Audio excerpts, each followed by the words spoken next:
देखिए, जो हिमाचल में अभी हो रहा है ये बहुत ही सैड है और काफ़ी बुरी बात है, क्योंकि जो मुस्लिम पक्ष है उन्होंने ऑलरेडी, जब ये अवैध मस्जिद को लेकर बातचीत चल रही थी, उससे पहले ही उन्होंने अपनी बाउंड्री तोड़ दी, खुद से बोला कि हम मस्जिद को गिरा देंगे। पर उसके बावजूद भी जो हिंदू संगठन है, और उनको मैं सिर्फ हिंदू संगठन नहीं बोला चाहूँगी, हिंदुत्व संगठन है और फार राइट हिंदू संगठन है। आम हिंदू ऐसे नहीं है, जो फार राइट और जो काफ़ी उग्र हिंदू संगठन है, उन्होंने प्रोटेस्ट किया। उन लोगों का मानना है, और किस तरह के नारे दिए। उन्होंने कहा मुल्ले काजी नहीं चलेंगे। ऐसा अगर आप इमेजिन करिए कि किसी मंदिर को लेकर मुसलमान आते तो क्या वो माहौल होता। मैं मुसलमान भाइयों को और बहनों को बहुत कॉन्ग्रेचुलेट भी करना चाहूँगी कि उन्होंने इतनी शांति बनाए रखी। बहुत अच्छी बात है। और मैं हिंदू भाई बहनों को भी बोलूँगी कि जो ये सिचुएशन चल रही है हिमाचल में, देवभूमि आप इसको कहते हैं, हमारा जो रिलीजन है वो काफ़ी पीसफुल रिलीजन है। मैं खुद एक हिंदू हूँ, प्रैक्टिसिंग हिंदू हूँ, और मुझे बहुत दुख होता है देखकर कि जो हमारा वसुदेव कुटुंबकम की बात रहती है तो आप उसमें ही नहीं कर रहे, आप घुसपैठियों की बात करते हैं। पर ये सिर्फ एक अगर आप इसको ढंग से देखिए तो ये बेसिकली एक तरह का कास्टिज़म है, एक तरीके का भेदभाव है कि आप बोलते हैं कि आप देखिए हिमाचल के कितने लोग बेंगलोर जाते हैं, दिल्ली जाते हैं काम करने के लिए, क्योंकि हिमाचल में नहीं है। हिमाचल के लोगों को बेंगलोर के लोग बोले कि आप घुसपैठिए, आप निकलिए यहाँ से, कैसा रहेगा। तो हिमाचल के लोगों को समझना चाहिए, थोड़ी शांति से रहना चाहिए।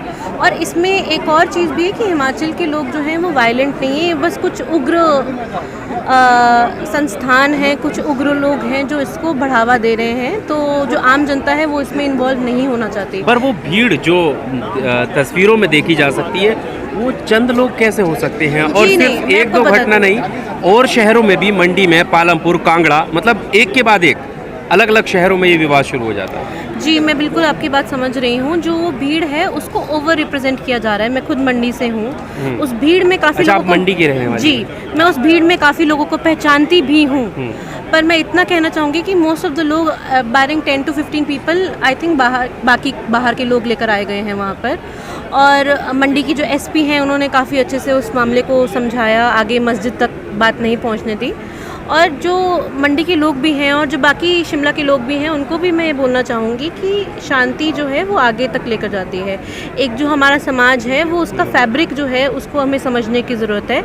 India is a democratic nation, it is a heterogenic country. Like यहाँ पे बहुत सारे धर्म हैं, बहुत सारी जातियाँ हैं, बहुत सारी भाषाएं हैं, तो उसे हमें ऐसे ही एक्सेप्ट करना चाहिए। हमें उसे एक हिंदू राष्ट्र बनाने की ज़रूरत नहीं है, क्योंकि इंडिया सर्वाइव नहीं कर पाएगा एक हिंदू राष्ट्र के तौर पर। क्योंकि ये कहा जाता है अमूमन कि जिन राज्यों में भाजपा की सरकारें हैं वहाँ पर ऐसे हालात देखने के मिले, लेकिन कांग्रेस में तो स्थिति उल्टी है। जी, इसमें कुछ कांग्रेस के जो राजनेता हैं वो भी इक्वली रिस्पॉन्सिबल हैं, जिन्होंने, जैसे वहाँ पे अनिरुद्ध सिंह हैं, उन्होंने विधानसभा में बात की, उन्होंने राज्य के लोगों को और कितने सारे भारतीय सिटीजन्स को घुसपैठिए बता दिया।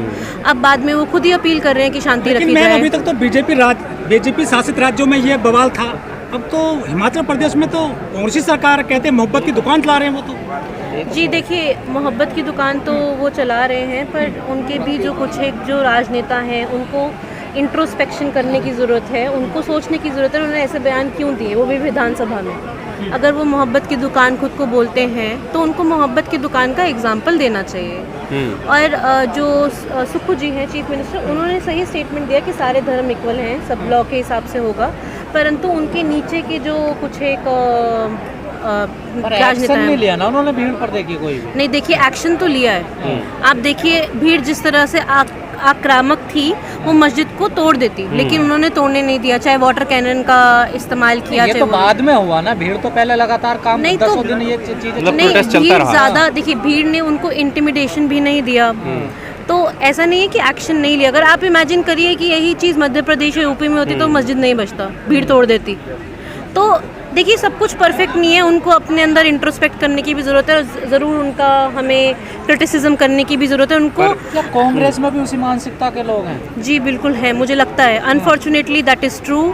कहीं ना कहीं जिससे सॉफ्ट हिंदुत्व बोलते हैं, तो वो चीज़ है, आपको उनके नेताओं में दिख जाएगी।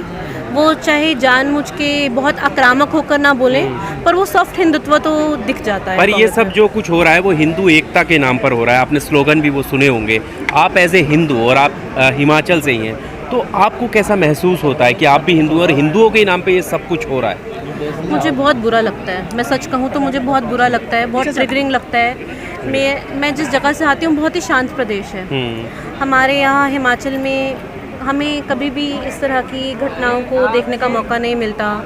हमारे घर पे जो काम करते हैं, कभी कारपेंटर का काम हो गया, प्लम्बर का काम हो गया, आमतौर पे मुसलमान आते हैं काम करने के लिए, बहुत अच्छा काम करते हैं। बहुत सारे जो बिहार से माइग्रेंट्स आए हैं, गोलगप्पा हम जिससे खरीदते हैं, वो हमारे समाज के एक अभिन्न अंग हैं। आप इस तरह से उन्हें नहीं हटा सकते। और मैं एक हिंदू होने के नाते मैं ये बिल्कुल बोलती हूँ कि हमें शांति रखनी चाहिए, हमें पीसफुल रखना चाहिए। और ये जो जिस डायरेक्शन में जा रहे हैं वो एक बहुत गलत डायरेक्शन है। लेकिन एक सवाल है, जो वो खुद ढा रहे हैं मस्जिद को, कोर्ट ने भी कहा था कि ये अवैध है। क्या वाकई में मस्जिद अवैध है? क्या सोचते हैं आप इस बारे में? आप देखिए, मेरे सोचने से कुछ नहीं होता, वो तो कोर्ट बताएगा। एमसी कोर्ट में चल रहा है उसको गिराने के, जो अवैध निर्माण हुआ है मस्जिद में।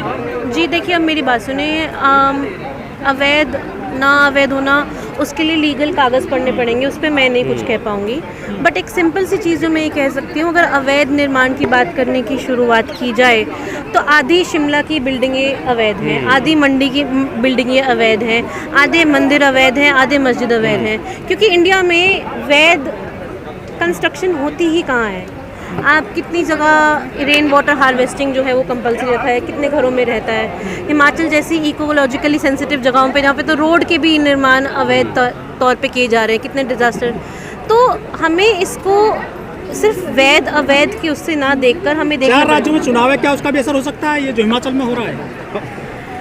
देखिए, अब ये तो बहुत बड़ी बात हो जाएगी, मुझे लगता नहीं, क्योंकि मीडिया जो है हिमाचल के ऊपर इतना ध्यान नहीं देती है। पर फिर भी जो हो रहा है वो मुझे लगता है चुनाव के ऊपर इतना ना असर हो के बाकी राज्यों के हिंदू संगठनों के ऊपर इसका ज़्यादा असर होगा। सवाल ये है कि लगातार जैसे बड़े बड़े लीडर हैं कांग्रेस के, वो इस मुद्दे पे बिल्कुल भी नहीं बोले। वो हाथरस चले जाते हैं या छतरपुर चले जाते हैं, लेकिन वो अपने राज्य में क्यों नहीं जाते ना, उसका कोई स्टेटमेंट आता है? जी, वो आपको सवाल तो ये कांग्रेस के लीडर से करना पड़ेगा। मेरा तो कांग्रेस से कोई एफिलिएशन नहीं है। मैं एक इंडिपेंडेंट पत्रकार हूँ। जितना मैं बीजेपी को क्रिटिसाइज करूँगी उतना ही मैं कांग्रेस को क्रिटिसाइज करूँगी। जहाँ पे कांग्रेस गलत है वहाँ पे कांग्रेस को गलत बोला जाना चाहिए, तो वो मैं बोलूँगी। मीठा जहर है और बीजेपी थोड़ा सा कड़वा जहर है, दोनों जहर हैं, दलितों के और मुसलमानों के। सामाजिक न्याय तो बीजेपी ठीक कर रही है, इसका मतलब देखिए। सामाजिक न्याय की अगर बात करें और लोकतंत्र की बात करें तो वास्तव में जब हम बीजेपी की ओर देखते हैं तो बीजेपी ज़्यादा करती है। क्यों करती है? क्योंकि बीजेपी को इसके फॉर्मूले आते हैं, भले ही वो उसके पास पावर 0 रखे, लेकिन चेहरा दिखा देती है। देखो जी, ये चेहरा है, ये दलित का है, ओबीसी का। हाँ, तो कांग्रेस जो है भाषण में दे रही है हिस्सेदारी, और बाकी पार्टियां उसको दिखा करके लोगों को जो मीठा तरीके से अपनी ओर ला सकती हैं, इसका चेहरा दिखा रही है। बाकी ना तो सामाजिक न्याय बीजेपी, दलितों के लिए ना तो सामाजिक न्याय बीजेपी में है ना कांग्रेस में। आप ये सोचें कि कांग्रेस के अंदर अगर न्याय नहीं हो रहा तो एक तरफ हमारी बहुत प्यारी, हम गले लगाने लायक बीजेपी हो गई। बीजेपी में भी ऐसा कोई न्याय नहीं है। लेकिन हाँ, वो एक तरह से इस बात को समझती है कि जो वोटर कांग्रेस की ओर भाग रहा है, जो बसपा की ओर जा रहा है, वो असपा की ओर जा रहा है, उस वोटर को जातियों में बांट के उनका भगवान देकर उनको एक तरफ वो शिफ्ट करने की कला जानती है।